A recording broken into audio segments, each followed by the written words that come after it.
Hello everyone and welcome back to my personal channel where we remember that the rich and powerful are to blame. Unfortunately, we are once again discussing Donald Trump. Specifically, Donald Trump hates veterans. Admittedly, this is just one part of his broader hatred for people who are not him and his more specific hatred for those who bring to mind his own shortcomings.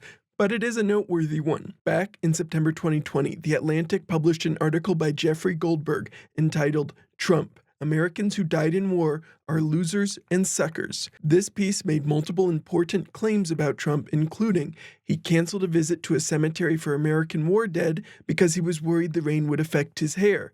When staffers were unconvinced by the hair excuse, he eventually, reportedly, settled on, "Why should I go to that cemetery? It's filled with losers." When McCain passed away, he allegedly became furious when flags were lowered to half-staff, saying, "What the fuck are we doing that for? Guy was a fucking loser." He reportedly said that former President George Bush Sr. was a loser for being shot down, when actually that's one of the better things that George Bush Sr. did. Most of the rest of the stuff was when he was being a loser. In 2017, Trump went with General John Kelly to visit Kelly's son's grave in Arlington Cemetery. While there, Trump said, "I don't get it. What was in it for them?" Recently, General John Kelly confirmed some of these stories on the record to CNN. He confirms that Trump did not want to be seen near amputees because it made him look bad, which was literally a joke in Veep.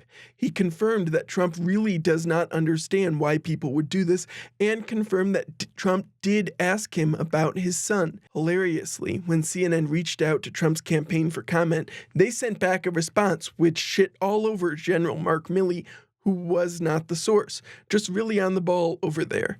This has led to people discussing the 2015 moment where Donald Trump insulted former prisoner of war John McCain and said, "He's not a war hero. He's a war hero. He's a war hero. 5.5 years. He's a war hero because he was captured. I like people that weren't captured, okay? I hate to tell you." It's also caused some people to bring up Trump attacking the parents of Humayun Khan, a veteran who died in Iraq. However, what most outlets are missing and what superfans of this channel might be catching is that these views of Donald Trump's are much older.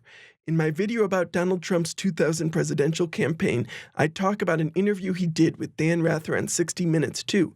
During the course of the interview, he discussed John McCain and said this. He was captured. And he flew combat missions with Does distinction. being captured make you a hero? I don't know. I'm not sure. Hilariously, in his book for this campaign, he would later suggest that maybe John McCain could be his Secretary of Defense. Regardless, the point is that Donald Trump has hated veterans for far longer than 2015. My theory is that insofar as Donald Trump has any stability to his beliefs, he needs to believe that the steps he took to avoid the draft were justified and good. That means those who volunteer for the thing that he specifically avoids, and especially those that end up suffering the consequences, a thing he always tries to avoid, must be doing something wrong. It's part of the emptiness at the core of Trump. He doesn't want to look upon people who sacrifice because there's never a time he would choose to sacrifice.